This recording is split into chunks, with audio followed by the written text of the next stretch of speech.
Еден од најпосетуваните и најатрактивни локалитети во Македонија, Музеот на вода, залив на Коските ке Градиште, кој што запуштен и заборавен 7 години се распаѓал, сега доби нов лик. Поради лошата состојба во која се наоѓаше, возобновената праисториска наколна населба се превзедоа големи санациони активности на 24 куќарки направени од кал и гранки, поставени на дрвена платформа во Охридското езеро, со цел да се подобри и безбедноста на целиот музејски комплекс.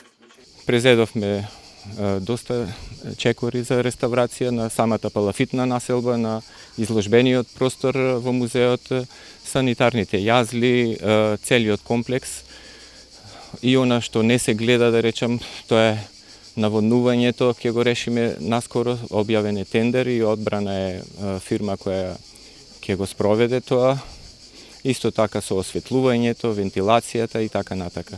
Посебна чест е што денеска сме тука и што за кратко време се вложува и што е, кажа директорот, 15 на милиони денари, кои се со сопствено финансирање, значи не се ниту од Министерството за култура или од било кој, туку директно од самата институција, што означува позитивно работење на институцијата и може за понатаму вложување во сите оние работи кои што се потребни да се вложува, а се под заводот и музеј, секако општина Охрид е тука.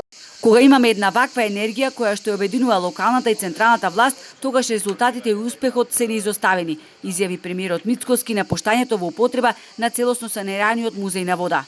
Со консолидирање на состојбата во земјата, очекувам инвестициите во културата да бидат уште поголеми, бидејќи според спроведените истражувања најголемиот дел од посетителите, односно туристите кои што ја посетуваат Македонија како туристичка дестинација, токму тоа е и причината зашто ја посетуваат, односно богатото културно наследство.